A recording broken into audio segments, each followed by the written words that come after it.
A Course in Miracles, Chapter 9, Section 7, The Two Evaluations.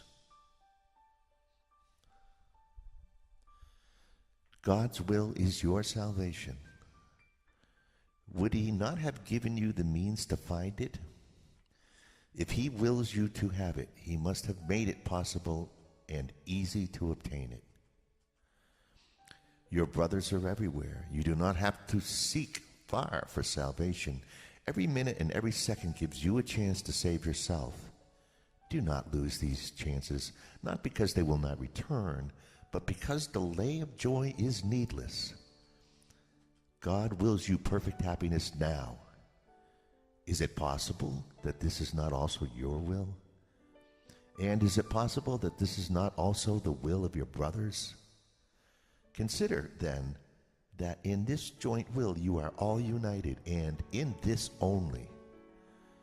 There may be disagreement on anything else, but not on this.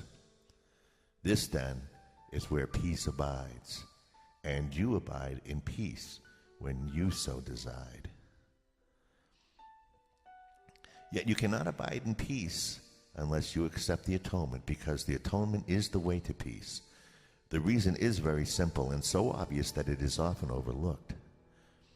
The ego is afraid of the obvious, since obviousness is the essential characteristic of reality. Yet you cannot overlook it unless you are not looking. It is perfectly obvious that if the Holy Spirit looks with love on all He perceives, He looks with love on you. His evaluation of you is based on His knowledge of what you are, and so He evaluates you truly. And this evaluation must be in your mind because He is. The ego is also in your mind because you have accepted it there. Its evaluation of you, however, is the exact opposite of the Holy Spirit's, because the ego does not love you. It is unaware of what you are and wholly mistrustful of everything it perceives, because its perceptions are so shifting. The ego is therefore capable of suspiciousness at best and viciousness at worst. That is its range. It cannot exceed it because of its uncertainty, and it can never go beyond it because it can never be certain. You then have two conflicting evaluations of yourself in your mind, and they cannot both be true. You do not yet realize how completely different these evaluations are, because you do not understand how lofty the Holy Spirit's perception of you really is. He is not deceived by anything you do, because He never forgets what you are. The ego is deceived by everything you do, especially when you respond to the Holy Spirit, because at such times its confusion increases. The ego is therefore particularly likely to attack you when you react lovingly, because it has evaluated you as unloving and you are going against its judgment. The ego will attack your motives as soon as they become clearly out of accord with its perception of you. This is when it will shift abruptly from suspiciousness to viciousness, since its uncertainty is increased. Yet it is surely pointless to attack in return. What can this mean except that you are agreeing with the ego's evaluation of what you are? If you choose to see yourself as unloving, you will not be happy. You are condemning yourself and must therefore regard yourself as inadequate. Would you look to the ego to help you escape from a sense of inadequacy it has produced and must maintain for its existence? Can you escape from its evaluation of you by using its methods for keeping this picture intact? You cannot evaluate an insane belief system from within it. Its range precludes this. You can only go beyond it, look back from a point of view where sanity exists, and see the contrast. Only by this contrast can insanity be judged as insane. With the grandeur of God in you, you have chosen to be little and to lament your littleness.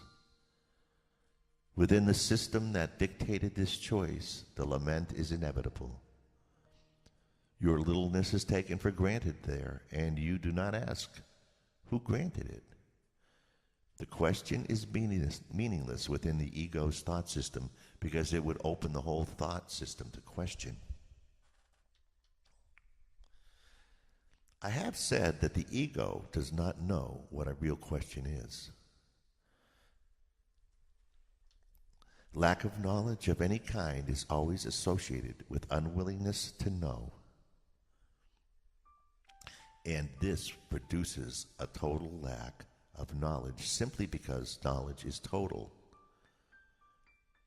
Not to question your littleness, therefore, is to deny all knowledge and keep the ego's whole thought system intact.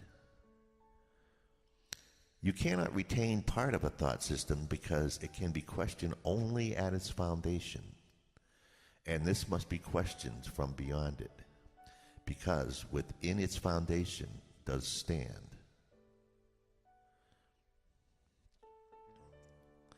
The Holy Spirit judges against the reality of the ego's thought system merely because he knows its foundation is not true. Therefore, nothing that arises from it means anything. He judges every belief you hold in terms of where it comes from. If it comes from God, he knows it to be true. If it does not, he knows that it is meaningless. Whenever you question your values, say, God himself is incomplete without me. Remember this when the ego speaks, and you will not hear it. The truth about you is so lofty that nothing unworthy of God is worthy of you. Choose then what you want in these terms, and accept nothing that you would not offer to God as wholly fitting for him. You do not want anything else.